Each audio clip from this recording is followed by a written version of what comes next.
악한 사람과 속이는 자들은 더욱 악하여져서 속이기도 하고 속기도 하나니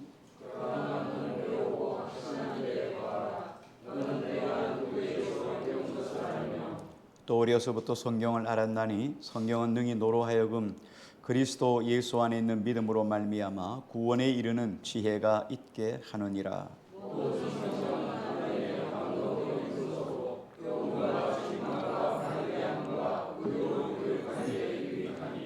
같이요.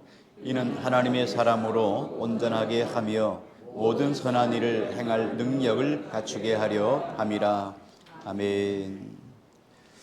지난 주간에 이어서 우리 두 번째 성경은 무엇인가 성경에 대해서 우리 말씀을 함께 나누고자 합니다. 프랑스의 시인이었던 빅토리 원은 이런 고백을 했습니다. 영국이 그 유명한 문호인 셰익스피어를 낳았다. 그런데 그 영국은 성경이 영국을 낳았다. 그렇게 이야기를 했습니다. 원래 영국은 우리가 요즘 이야기하면 영국은 신사의 나라라고 이야기를 하죠. 근데 원래 영국은 해적의 나라였습니다. 도덕이 들끓는 그런 야만의 나라였습니다. 그런데 성경을 받아들이고 신사의 나라가 되었다. 성경은 우리로 하여금 놀라운 일을 만들고 사람을 변화시키는 능력이 성경 안에 있기 때문입니다. 스코틀랜드의 자유교회에 보너라고 하는 목사님이 계신데 보너 목사님은 찬송가 277장 양떼를 떠나 길 잃어버린 나 82장 성부의 어린 양이 228장 오나의 주님 친히 배우니 이런 여러 가지 찬송가를 작사하신 이분이 성경에 대해서 이런 고백을 했습니다. 내가 피곤할 때 성경이 나의 침대가 되고 어둠이 있을 때 성경은 나의 빛이 되고 내가 졸릴 때에는 나에게 생명의 떡이 되었노라. 두려울 때에 성경은 나의 방패가 되어 주었고 내가 병들었을 때는 고쳐주는 양약이 되었고 고독할 때는 성경에서 내가 많은 친구를 얻었노라. 성경은 무지한 나에게 학교가 되어 주었고 풍파 일어날 때는 성경은 나의 피난처 되었노라. 성경은 많은 사람에게 놀라운 은혜를 주시는 하나님의 방편이기도 합니다.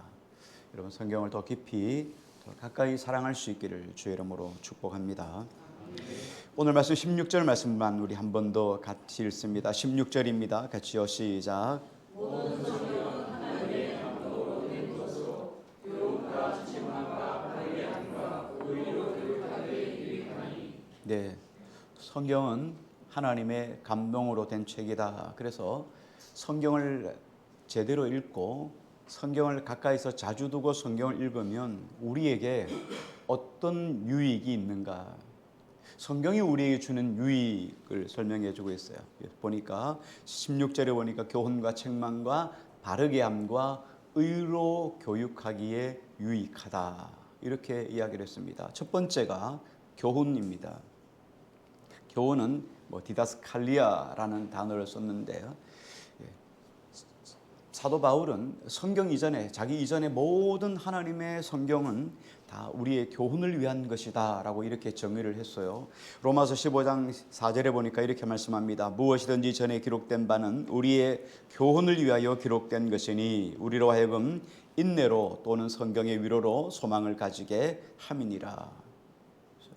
하나님께서 우리에게 성경의 모든 것은 우리에게 교훈으로 주려고 주신 말씀이다 그랬어요. 그래서 이 하나님의 말씀, 하나님의 감동으로 된 이 말씀을 우리가 받아들이는데 정말 받아들이는 방법은 두 가지입니다.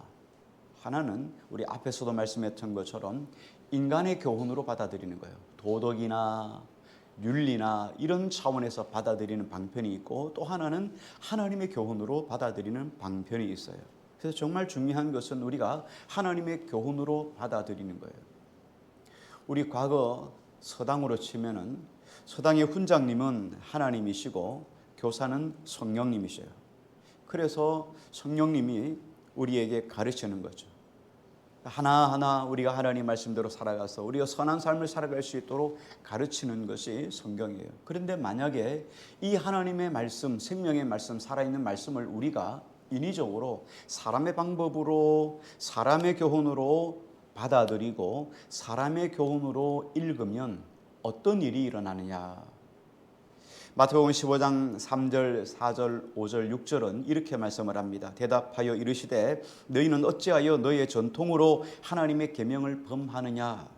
하나님이 이르셨으되 내 부모를 공경하라 하시고 또 아버지나 어머니를 비방하는 자는 반드시 죽임을 당하리라 하셨거늘 너희는 이르되 누구든지 아버지에게나 어머니에게 말하기를 내가 드려 유익하게 할 것이 하나님께 드림이 되었다고 하기만 하면 그 부모를 공경할 것이 없다 하여 너희의 전통으로 하나님의 말씀을 폐하는도다.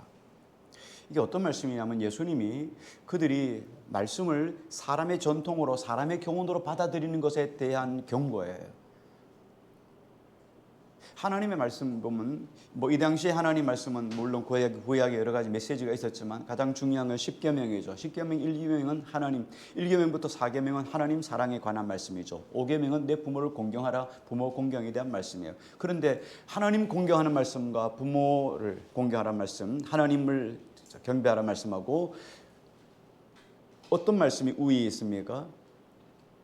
하나님을 공경하는 것, 하나님을 믿는 것이 1순위예요. 부모를 공경하는 건 5번째 계명이니까요. 그래서 이 바리새인들이 전통으로 하나님을 경외하는 일에 대해서 사람에게 하지 못해도 부모님에게 잘 공경하지 못해도 하나님께 우선해서 공경하면 그것이 모든 것을 덮는다라고 이렇게 가르쳤단 말이죠. 그래서 어떤 일이 일어나냐면 고르반이라고 하는 사건이 일어난 거예요. 부모님이 자녀에게 어느 날 내 집에 가겠다. 도움이 필요합니다. 부모님이 상당히 좀 어려움을 겪고 있어요. 그래서 자녀들이 집에 가서 뭔가를 좀 도움을 받기를 원해요. 근데 말은 못하고 간다는 통보하고 가는 거예요. 근데 자녀는 이거 부모님이 뭘 요구하는지를 알고 있죠. 그래서 자기의 재산, 땅 문서, 집 문서, 재산, 부동산, 동산 합쳐가지고 다 하나님께 드려버리는 거예요. 하나님께 드리면 부모님이 왔어요. 자, 그럼 하나님 보시기에 어떻게 해요? 하나님께 드렸으니까 없어요. 드려서 이제 없어요. 그러니까 부모님이 공경하지 않아도 된다 하는 것들이 장로들의 유전이고 전통이었단 말이죠. 그런데 여기에 단점이 하나 있어요. 여기 단서가 하나 있습니다. 하나님께 드리는 것도 일정 시간이 지나기 전에 취소하면 돌려받을 수 있어요. 그러니까 부모님이 가신 다음에 다시 돌려받는 거예요. 이게 고르반이에요. 그러니까 성경을 무엇을 읽었습니까? 자신의 이익이나 자신의 욕심을 채우기 위한 방편으로 성경을 해석했다는 거예요. 이게 인간의 유전이에요. 예수님 말씀처럼 인간의 전통으로 하나님의 교훈을 폐하고 하나님의 명령을 거역하는 일들이 일상의 삶 속에서 일어났어요. 왜? 사람의 방법으로, 사람의 생각으로 성경을 해석했기 때문이에요. 이런 사람은 하나님을 경배해도 헛되이 경배하는 거예요. 바울은 골로새 교회를 향해서 바울은 이런 말씀을 합니다. 사람의 명령과 사람의 가르침은 영원하지 않다는 거예요. 곧 소멸되고 없어지기 때문에 너희는 사람의 계명이나 사람의 교훈을 따르지 말고 하나님의 말씀과 교훈을 따르라 하는 것으로 강조하는데 골로새서 2장 20절에 보니까 이렇게 말씀을 합니다. 너희가 세상의 초등학문에서 그리스도와 함께 죽었거든 어찌하여 세상에 사는 것과 같이 규례에 순종하느냐. 곧 붙잡지도 말고 맛보지도 말고 만지지도 말라 하는 것이니 이 모든 것은 한때 쓰이고는 없어지리라. 사람의 명령과 가르침을 따르느냐. 여러분, 사람의 명령과 교훈은 시대가 지날 때마다 다 바뀌어요. 그렇죠? 이 시대는 여러분 패션이 이것처럼 또 시간이 지나면 패션이 또 바뀌는 것처럼 사람의 교훈도 마찬가지. 이 시대에 맞는 교훈이 있고 시대가 지나면 또 바뀔 수 있어요. 내가 철저하게 진리로 생각했던 것도 세월이 지나면 다 지나가 버려요. 여러분, 그렇지 않습니까? 나이를 조금씩 먹어가니까 젊을 때 이게 진짜다, 이게 맞다 해서 생각하는 것들이 자꾸만 틀려요. 내가 생각하는 것이 내가 올바른 것, 내가 정의고 바른 것이 아니라는 걸 생각하고 있어요. 그렇죠? 내 말이, 내가 하는 말들이, 내가 하는 지식이, 내가 하는 생각들이 다 옳은 것은 아니라는 걸 깨닫게 되죠. 사람의 생각은 시대를 따라 시간을 따라서 바뀝니다. 그런데 하나님의 진리는 어떻습니까? 알파와 오메가예요. 처음부터 나중에 회전하는 그림도 없고 진리는 영원히 변하지 않는다는 거예요. 그래서 사람의 전통은, 사람의 지식은 한순간 쓰임 받다가 다 끝나버리는 거예요. 자, 그렇다면 오늘 우리가 따르고 있는 교훈은 어떤 교훈이냐? 그리고 우리의 교훈의 출처가 어디냐? 어디서부터 나온 교훈을 우리가 어떻게 받아들이고 있느냐? 이게 오늘 우리에게 던지는 질문이에요. 사람이 어떤 교훈을 받아들이냐에 따라서 여러분 삶의 방향이 달라집니다. 다시 말하면 삶의 방향이 달라지면 삶의 목적이 달라져요. 성경을 어떻게 받아들이냐에 따라서 여러분 인생의 삶의 컬러가 달라집니다. 다시 말하면 삶의 색깔이 바뀌어요. 삶의 구체적인 삶의 색깔, 방향, 삶, 여러분 모든 것들이 다 바뀌어요. 이 성경을 여러분 진리로 받아들이는 사람은 어떻게? 하나님이 원하시는 삶으로 바뀌어가요. 그러나 인간의 방법으로, 인간의 교훈으로 받아들이면 어떻게 해요? 하나님의 모습으로 신의 성품에 참여하는 자가 결코 될 수가 없게 되죠. 우리가 잘 아는 것처럼 성경은 로마서에서 바울이 이렇게 말합니다. 만물보다도 거짓되고 심히 부패한 우리의 마음, 본성이라고 이야기하잖아요. 우리 인간은 만물보다도 더 부패한 인생이에요. 우리가 죄에서 태어났습니다. 그런데 예수 믿고 나서 그 죄가 없어졌느냐? 그렇지 않아요. 여전히 우리는 죄 아래에 있습니다. 여전히 우리는 죄의 본성을 가지고 있어요. 이 죄의 본성은 천국 갈 때까지 절대로 없어지지 않습니다. 그 죄의 본성을 우리가 성령 충만으로 눌러서 성령의 이끌림을 따라 살아가는 것이에요. 그럴 때 우리가 은혜롭게 죄를 이길 수가 있는 거지, 우리 스스로는 절대로 죄를 이길 수 없어요. 그래서 우리 본성은 늘 죄를 사모하는 마음이 있습니다. 이 죄 할 수 없어요. 사과나무가 배를 맺을 수 없듯이 사과나무는 반드시 알이 적든 크든 관계없이 사과를 맺을 수밖에 없듯이 우리는 태어날 때부터 죄의 나무예요. 그래서 우리는 죄를 맺는 것이 지극히 당연한 거예요. 죄의 열매를 맺는 것이 본성이에요.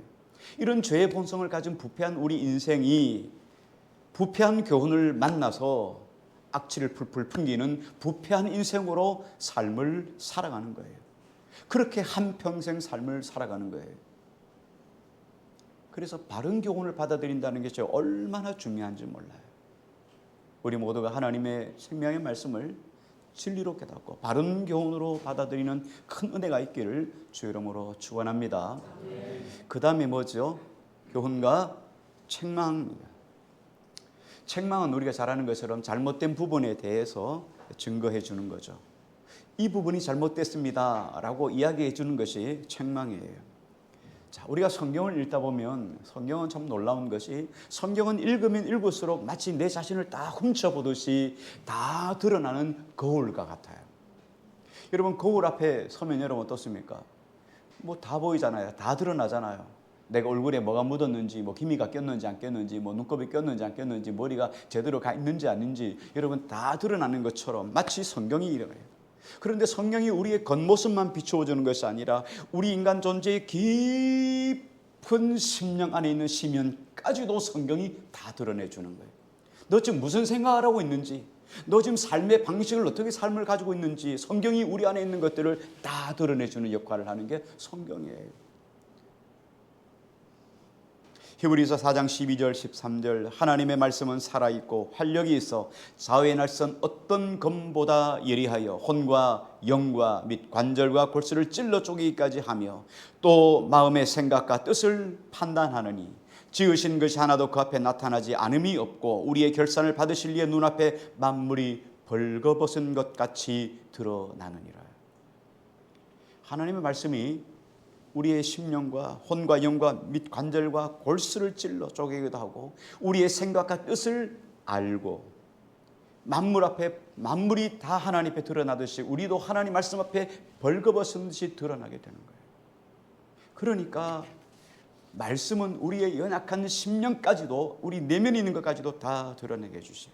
그래서 말씀이 우리를 비추게 하면 우리의 표정, 우리의 말투, 우리의 행실, 겉으로 드러난 것만 음란, 증오, 분노, 교만, 시기 우리 안에 있는 악독까지도 성경이 다 드러내는 거예요. 그러니까 성경 앞에서 감출 것이 하나도 없어요. 뭐 감출 수가 없습니다. 자, 그런데 정말 중요한 건 뭐냐면 성경이 우리에게 이렇게 독자를 책망하지만, 성경을 읽는 사람을 책망하지만, 성경이 우리에게 이런 것들, 야, 너 잘못했어 말이죠. 너 이것 잘못했고 저것 잘못했고 이것 잘못했고 저것 잘못했고 계속 그렇게 잘못에 대해서 책망하면 사람이 기가 죽죠. 못 삽니다. 낙심해서 못 살아요. 근데 성경이 우리에게 주시는 의도는 뭐냐면 희망 있는 책망이에요. 이걸 통해서 나를 고치고 싸매고 새롭게 세우기 위한 책망이란 말이죠. 신학교에 가면 여러 가지 커리큘럼 중에 상담학 같은 과목도 있습니다. 상담학 교수가 하는 가르치는 방법이, 성경을 가르치는 방법이, 그 말씀을 가르치는 방법이 여러 가지 방편이 있어요. 이관직 교수라고 하는 분이 중신대학교, 제가 대학원에 있을 때 그분에게 같이 그분의 강의를 들었는데, 그분의 강의 속에서 이런 이야기를 하죠. 수련회를 가서 그런 내용들을 하는 거예요. 사람을 한 사람 세워놓고 우리 이렇게 반이 이렇게 가니까, 수련을 가니까 사람들이 많진 않아요. 한 교우들이. 우리도 마찬가지예요. 이렇게 수련을 간다고 생각해 보십시다. 한 사람을 누가 세워요. 한 사람을 세워놓고 모든 사람이 이 사람을 향해서 이 사람의 단점을 이야기하는 거예요. 여러분, 누군가 여러분의 단점을 한 가지만 이야기해도 참 견디기 쉬워요. 견디기 힘들어요. 제가 전도사 때 어떤 분이 저인데, 전사님 설교 너무 싫어요. 너무 재미없어요. 막 잘하는 새싹한테 그 소리를 하니까 제가 얼마나 충격을 받았겠어요. 충격을 받았어요. 제가 충격 받았어요. 그런데 여러분, 한마디가 아니고 한 사람당 한마디씩 한다고 여러분 생각해 보세요. 자, 세워놓고 여러분 이야기 한번 해보세요. 여러분들이 한마디씩 적인데 한다고 생각해보세요. 목사님은 어때요? 목사님은 저래요 하고 딱 그래 해보세요.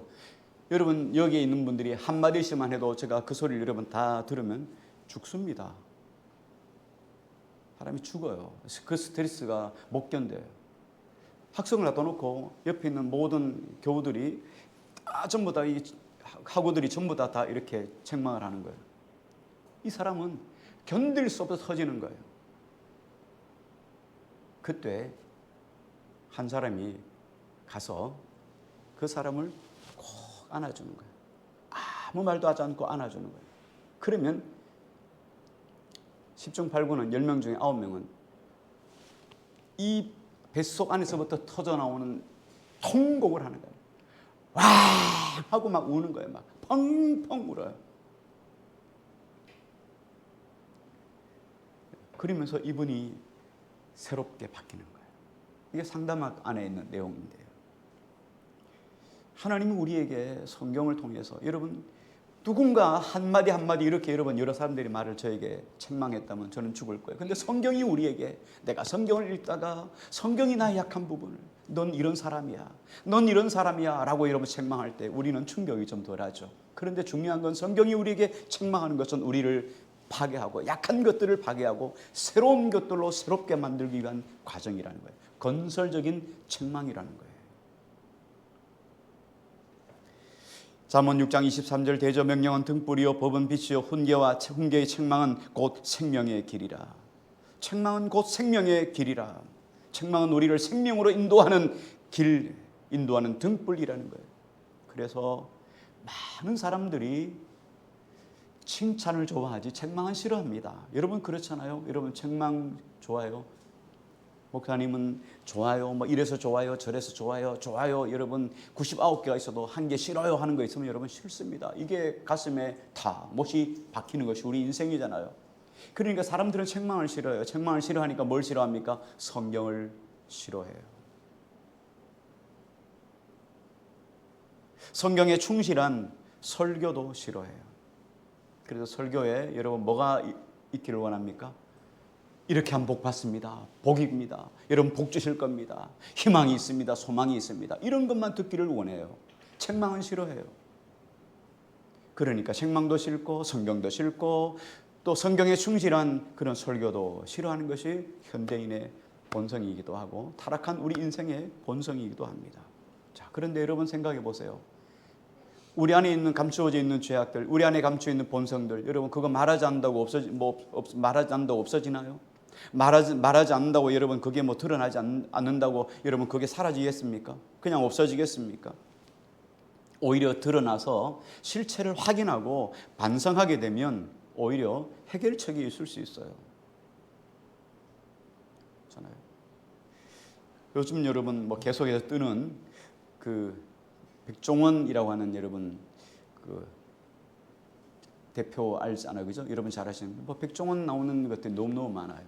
근데 그분이 그 무너지는 그 상가에 그 가게에 무너지는 가게에 들어가서 그분이 무엇이 잘못되었는지를 다 점검해주고 보고 고쳐주고 바꿔주고 새롭게 하는 그런 것들을 이렇게 해주는 그런 프로그램이 있었습니다. 이분은 처음에 계속 책망해. 이거 이렇게 하면 죽는다. 이러면 장사 안 된다 하고 말이에요. 그리고는 그 사람의 마음 심성까지 그 사람의 방식까지도 바꿔주죠. 그래서 전투적이고 할 수 있는 것으로 사람을 바꿔주죠. 근데 그분의 책망은 뭐예요? 90%는 책망이에요. 그런데 10%는 솔루션이죠. 새로운 것들을 제시해 주는 거, 해결책을 제시해 주는 거죠. 성경이 오늘 우리에게 그런 거예요. 성경은 우리에게 잘못을 드러내지만 그 잘못을 통하여 바꾸어서 복을 받을 수 있는 존재로 이끌어 간다는 게 성경이에요. 우리는 성경 그 뒤를 바라보지 못하고 앞에 있는 책망만 보니까 성경을 가까이 할 수 없는 거예요. 성경이 너무 재미없는 거예요. 그러나 여러분, 어린아이 같은 심령을 가진 신앙의 소유자는 성경의 책망을 싫어합니다. 그래서 부끄러운 치부를 숨겨요. 그래서 가만 그 잘못된 부분을 그냥 숨기고 말하지 않고 감추면서 그렇게 함께 살아갑니다. 바꾸려고 하지 않아요.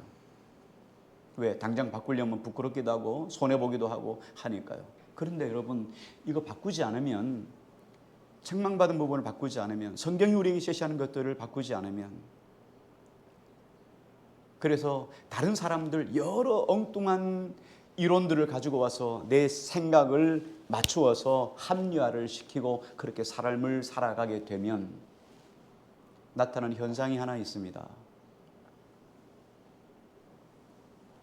신앙에 성장과 성숙이 없다는 거예요. 자라지 않아요. 신앙이 자라지 않아요.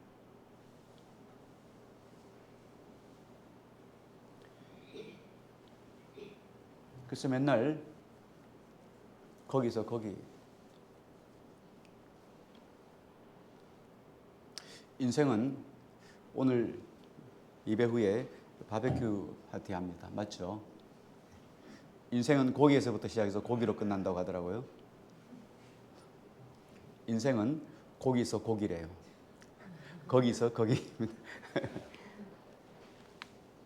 우리 중요한 건 뭐예요? 하나님이 우리에게 말씀하신 것은 인생은 날마다 그리스도 예수의 장성한 분량 가운데 거하는 거예요. 끊임없이 진보해가는 거예요. 그래서 날마다 신의 성품에 참여하는 것이 하나님이 기뻐하시는 거예요. 여러분 자녀들을 낳았습니다. 부모가 결혼해서 사랑해서 자녀를 낳았는데 그 자녀가 여러분 잘하지 않아요. 자녀가 어느 선에 가가지고 한 5살, 6살 되고 더 이상 잘하지 않습니다. 여러분 얼마나 큰 근심이겠어요. 이 아이가 초등학교에 가고 중학교에 가고 고등학교에 가고 대학교에 가고 그래서 커서 사회인이 되고 그리고 직장에 다니고 장가를 가고 이렇게 해서 이렇게 성장하고 성숙해져야 되는데 어느 순간에서 잘하지 않는다면 얼마나 마음이 근심이겠어요. 우리 신앙도 마찬가지죠. 하나님이 우리를 부르셨을 때 우리에게 예수 그리스도가 우리가 20대 밖에 죽어주시고 우리에게 생명 주셨는데 그 생명이 없으니까 잘하지 않는 거예요. 늘상 제자리 걸음을 걷는다면 얼마나 여러분 주님 보시기에 답답하시겠어요. 그러므로 자기 약점이나 문제를 드러내는 우리 인생을 살아가다가 이런 일들을 많이 만나죠. 내 약점을 드러내게 만드는 사람을 하나님이 붙여주셔요. 내가 성경을 읽고 내 스스로 돌아보고 내 스스로 끊임없이 큐티하고 묵상하고 그렇게 해서 내 삶을 바꿔가지 않으면 하나님이 내 인생 속에 사람을 붙여주십니다. 사건을 붙여주십니다. 상황을 붙여주십니다. 상황을 만들어줘요. 여러분 내 약점을 드러나게 만드는 사람이 옆에 서게 되면 이건 안 드러날 수가 없는 거예요. 내 안에 있는 약점이 내 안에 있는 고쳐야 될 부분들이 드러나는 상황이 만들어지면은 안 드러날 수가 없는 거예요. 그때 우리가 대체적으로 어떻습니까? 내 안에 있는 것들을 바꾸지 않기 위해서 짜증을 막 내기 시작하는 거예요. 아이씨, 그 사람은 말이야 어쩌고저쩌고 짜증을 막 내대고, 아니면 공격을 막 하고 말이죠. 저 사람 나쁜 사람이다라고 이렇게 이야기를 하고. 이게 뭐예요? 내 안에 있는 것들을 바꿀 수 있는 하나님의 기회인데 우리는 그 기회조차도 싫어하게 되는 거죠. 그래서 짜증을 내고 싸우고 다투게 되는 일들이 일어나는 거예요. 여러분, 성경을 읽다가 여러분들이 스스로 하나님의 뜻을 깨달으면 여러분 삶이 바뀌어지기를 바랍니다. 여러분 인생 속에 하나님 여러분을 바꾸기 위하여 하나님이 사람을 붙여주시든 상황을 붙여주시든지 환경을 만나면 여러분 짜증이나 여러분 불평하지 말고 감사할 수 있기를 바랍니다. 하나님이 나를 바꾸시러 오는구나.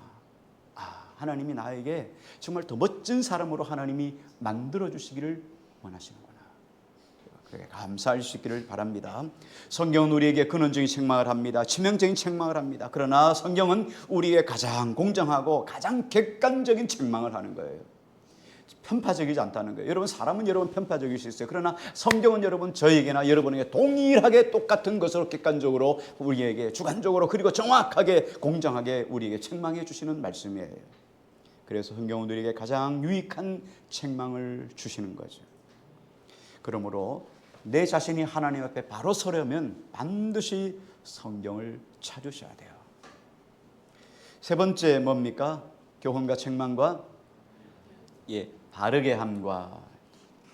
바르게 한다는 말은 우리가 벗어났습니다. 길을 벗어났습니다. 잘못되었습니다. 그 잘못된 것들을 회복하고 갱생하고 올바름으로 개선해서 올바름으로 다시 가게 만드는 행위를 가지고 우리는 바르게 함이라고 이야기를 합니다. 성경은 사람의 내면과 외면 전체 문제를 지적할 뿐만 아니라 우리에게 해결책을 준다고 이야기를 했죠. 자, 그런데 여러분 생각해 보세요. 타락한 피조물들이 회복해야 될 옳음 기준이 뭘까요? 우리가 회복해야 된다는데 어떻게 어느 자리에 가야 우리가 회복이 되는 걸까요? 생각해 보세요. 여러분, 회복의 기준이 저입니까? 우리가 하나님 성경을 제외하고 우리가 이 땅에서 여러분 옳게 옳다 또 옳음으로 가는 것, 여러분 기준이 어디겠어요? 누가 기준일까요? 시장님이 기준입니까? 대통령이 기준입니까? 아니면 철학자가 기준입니까? 누가 기준이죠? 이 세상에는 옳은 기준이 실상은 하나도 없습니다. 왜? 다 타락했기 때문에. 다 타락한 본성을 가지고 있기 때문에 이 땅엔 정확하게 전부 다 휘어져 있습니다. 다 올곧지 않습니다. 휘어져 있고 반듯하지 않습니다. 왜? 이 땅을 살아가는 모든 살아있는 인간은 다 타락했기 때문입니다. 인간의 범죄함을 인하여서 땅도 만물도 타락해버렸습니다. 그래서 이 땅에는 다 저주를 받았기 때문에 옳음의 기준이 없습니다. 옳은 것이 하나도 없습니다. 그래서 유일한 옳음의 기준은 하나님을 계시한 성경입니다. 성경이 유일한 옳음의 기준이에요. 하나님에 대한 올바름, 하나님과 인간의 바른 관계에 대한 올바름, 그리고 인간이 누리는 이 하나님께 주신 피조물 모든 자연과 사람과의 관계의 올바름, 그리고 사람과 사람과의 관계 속에서 올바름, 하나님에 대한 지식의 모든 올바름, 이것 전체를 가지고 우리는 하나님의 의라고 이야기를 하는 거예요. 그의 나라와 그의 의를 구할 때 그 의를 말하는 거예요. 바른 관계. 여러분, 세상에서 바른 관계는 없어요. 하나님과의 관계가 바르지 않으면 여러분 세상의 관계는 전부 다 잘못될 수 있어요. 그 모든 관계에 대해서 성경에 기록해 있습니다. 그리고 기록한 말씀을 하나님의 권능으로 붙잡고 있기 때문에 누구든지 성경을 통해서 성경을 가까이 하고 성경을 읽으면 올바름으로 하나님의 권능에 의해서 우리가 바르게 됨을 가는 거예요. 바른 길로 걸어가게 되는 겁니다. 중요한 것은 우리 편에서 해야 될 것은 딱 한 가지입니다. 믿고 순종하는 거예요. 하나님 말씀하시면 하나님이 그렇게 말씀하셨으니까 믿고 순종하는 거예요. 주도권은 우리에게 있지 않아요. 하나님에게 있어요. 하나님이 우리를 바꾸어 가시는 거예요. 우리가 바꾸어 가시는 거 아니에요. 하나님이 우리를 바꾸어 가시는 거죠. 그러므로 우리는 사랑으로 역사하는 믿음으로 말미암아 만물이 또 우리 또한 하나님 앞에서 바꾸어지고 고쳐지고 새롭게 되고 바르게 되는 것이죠. 자, 마지막으로 우리 네 번째는 뭐죠? 바르게 함과 의로 교육하기에 유익하다. 자, 그랬어요. 여기 앞에 전체를 보면 성경에서 우리가 교훈을 받았습니다. 그리고 교훈을 받아서 내가 얼마나 잘못된 존재인가를 깨달았어요. 자, 그래서 책망을 하는 거죠. 성경이 나를 책망하니까 책망의 단계를 거쳐서 이제 내가 올바르게 고침받기를 원하는 그런 자리에 가기 위해서는 이제는 의로움이라는 교육을 받게 돼요. 의로움 안에 있는 교육을 받게 되는 거죠. 자, 교육은 어떤 것이냐면 우리가 그리스도 예수의 장성한 분량 가운데로 올라가도록 훈련하는 걸 가지고 우리는 교육이라고 이야기합니다. 자, 이 세상에서 그 누구도 그 어떤 사람도 제공하지 못하는 의로움 안에서 하나님 안에서의 훈련을 가지고 우리는 교육이라고 이야기를 합니다. 앞에서 성경에서 우리 말씀하신 것처럼 인간에게는 의로움이 없다라고 이야기를 했죠. 자, 여러분 의롭지 않은 사람이 의롭게 되려면 어떻게 해야 될까요? 우리 인생은 절대 의롭지 않습니다. 의롭지 않죠. 우리가 다 아는 바예요. 그런데 의롭지 않은 우리가 의로운 사람이 되려면 어떻게 될까? 어떻게 해야 될까? 자, 하나님 말씀이 우리 속에 떨어졌습니다. 하나님 말씀 교훈이 우리 속에 와서 우리를 책망합니다. 그리고 바르게 합니다. 자, 그런데 이것으로 끝나는 게 아니에요. 자, 여러분 하나님 말씀 들어서 여러분 어떻습니까? 나는 말씀이 들어서 오늘 말씀 들어서 여러분이 삶이 이만큼 성장했을까요?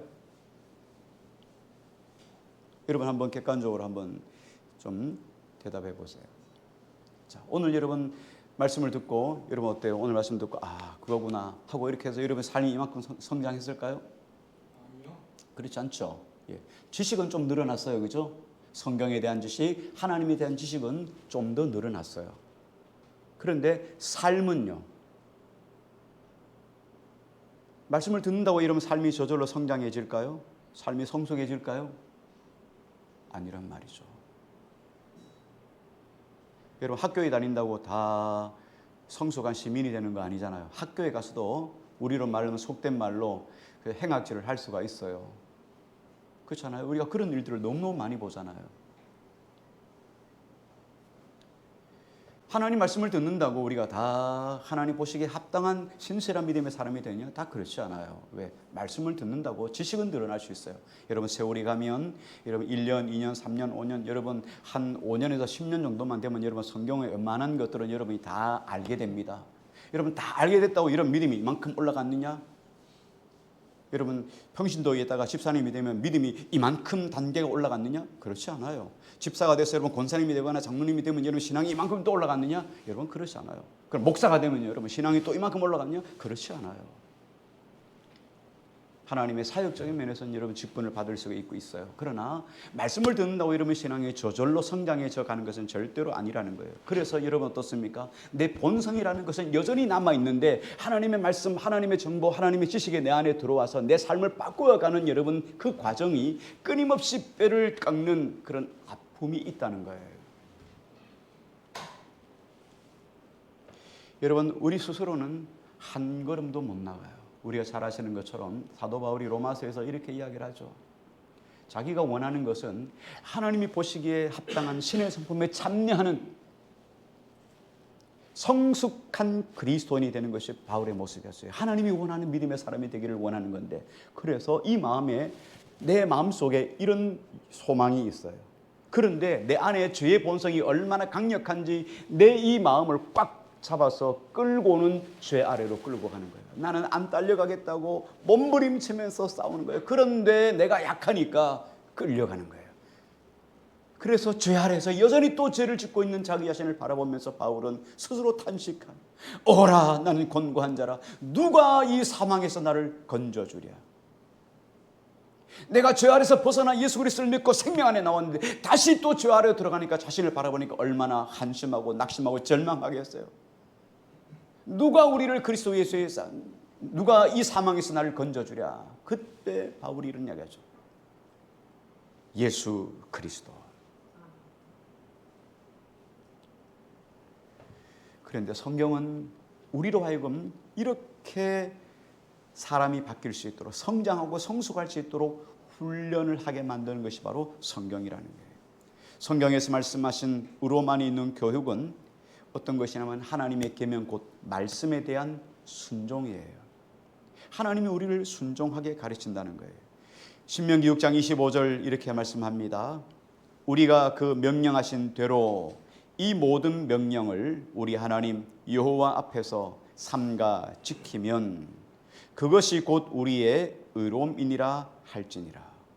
하나님 말씀을 지키면 그게 우리의 의로움이다. 여러분, 부패한 인생이잖아요, 우리가. 그러니까 부패한 인생이 순종이 쉽겠습니까? 어렵겠습니까? 여러분, 순종이 쉬워요, 어려워요? 어려워요. 그래요. 누가 말하면 여러분 뭐 신앙생활 오래 하신 분이 이렇게 한마디 권면하면 네, 안 하잖아요.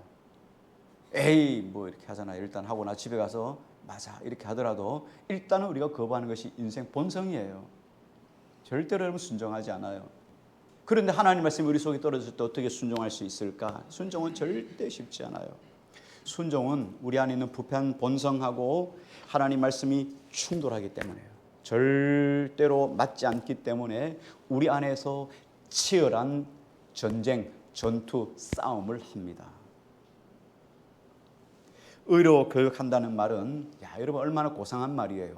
여러분 의로 교육하기에 성경이 유익합니다 라고 하니까 여러분 얼마나 고상한 말씀 같습니다. 그러나 여러분 성경을 대할 때, 성경을 볼 때, 우리가 성경의 말씀을 가까이 할 때 여러분 그 안에는 내면은 정말 치열한 전투가 일어나는 거예요. 치열한 싸움이 있는 거예요.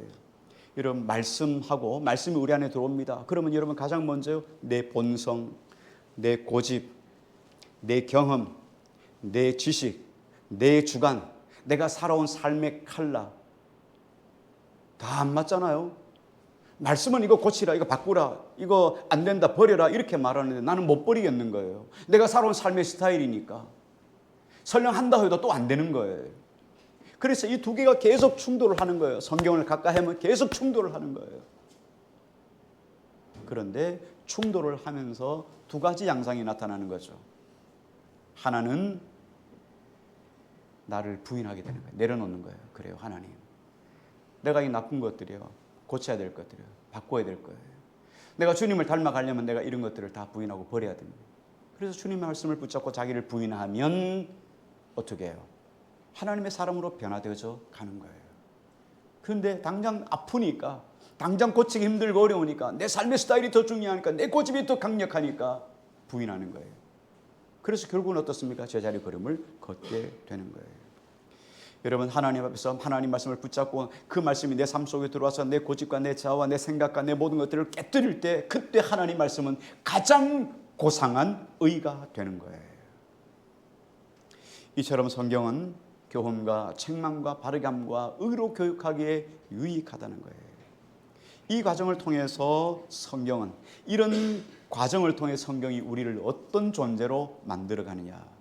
여러분 이거 정말 중요해요. 결론이 중요하잖아요. 왜 성경은 우리에게 교훈과 책망과 바르감과 의로 교육하느냐 이 말이에요. 왜 우리를 그렇게 힘들게 어렵게 이런 자리에 있게 만드냐. 왜 하나님의 목적이 뭐냐. 어느 자리까지 올리시기 원하는 것이 하나님의 뜻인가 하는 거예요. 자, 말씀 볼까요? 17절 말씀을 한번 같이 봅니다. 17절요. 시작.